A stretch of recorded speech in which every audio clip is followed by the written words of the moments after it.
Have you ever stopped to think that the most unlikely heroes are exactly the ones we never expected? I'm not talking about the muscular guy who was born knowing how to fight. I'm not talking about the chosen one, the prophesied, the protagonist with special powers. I'm talking about the nerd, the ordinary guy, the person everyone underestimates until the moment he proves what he's made of. Bob NEWBY was that guy. And if you watched Stranger Things without shedding a tear at his death, I sincerely doubt you have a heart. Let's rewind a bit.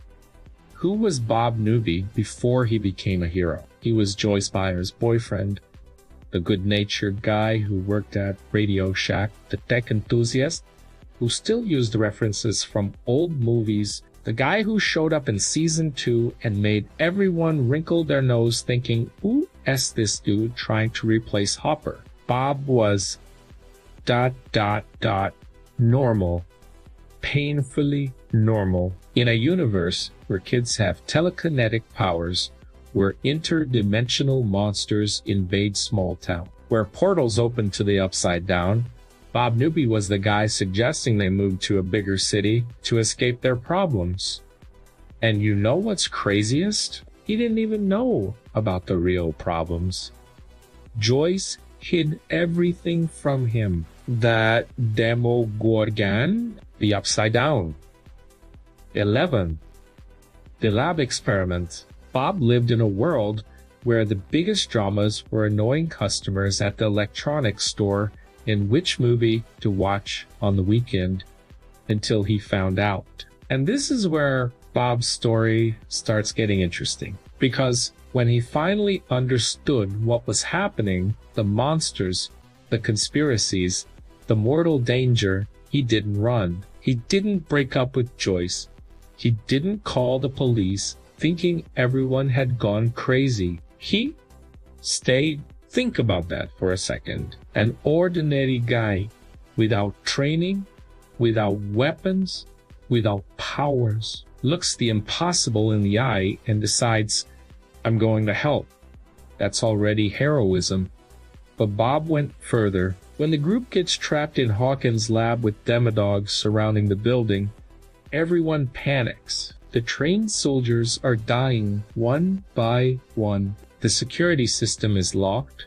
The doors won't open. The power's been cut. And who's the only one who can fix this? The RadioShack nerd. Bob looks at the old computer controlling the system. Basic a programming language he learned decades ago, probably in some weekend course, probably as a hobby, probably never imagining it would one day save lives. I can do this, he says. Everyone looks at him like he's lost his mind. Hopper? Joyce? These scientists? Nobody believes the electronics store guy is going to be their salvation. But Bob is already typing. The demodogs are getting closer. You can hear the screeches in the corridors, the lights flickering, time running out, and Bob there, sweating cold fingers, trembling over the keyboard, trying to remember a language he hasn't used in years. And he remembers, line by line, command by command, the system starts responding. The doors start unlocking, one by one, the path to the exit opening like a technological miracle. Go, go, go. Bob screams for Joyce to run, for everyone to run. He stays behind, making sure the system doesn't crash again, making sure the people he loves can escape. And this is where my heart breaks every single time. Bob finishes the job. The path is clear. He starts running to the exit is right there, just a few meters away. Joyce is on the other side of the glass, waiting, screaming for him to hurry. Freedom so close you can taste it, and then he stops. Why? Because a rifle fell on the floor and made a noise. Bob, being Bob, looks back to see what it was. 1 second, 1 single second of hesitation. The demodog attacks. What happens next? Man, I can't even describe it without feeling a tightness in my chest. Joyce watching through the glass, helpless, screaming. Hopper holding her back so she doesn't go back. Bob being torn apart while looking into the eyes of the woman he loved. He doesn't scream for help, doesn't beg. His final look is one of ... peace, acceptance. As if he knew he fulfilled his role, that he did what needed to be done, that he saved who needed to be saved. Bob Newby died as he lived, putting others before himself.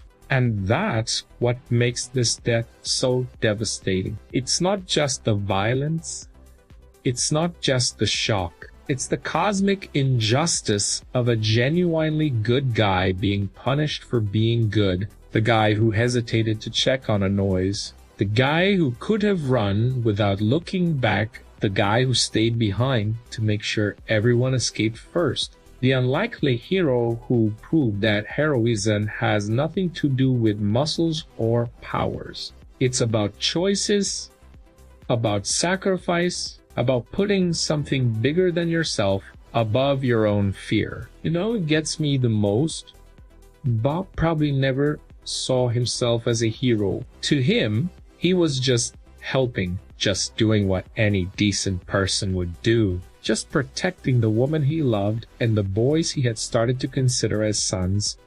He didn't want glory, didn't want recognition, didn't want a statue or a hero's funeral. He just wanted Joyce to be okay. And maybe that's why his death hurt so much, because we know Bobs in real life. We have Bobs in our lives.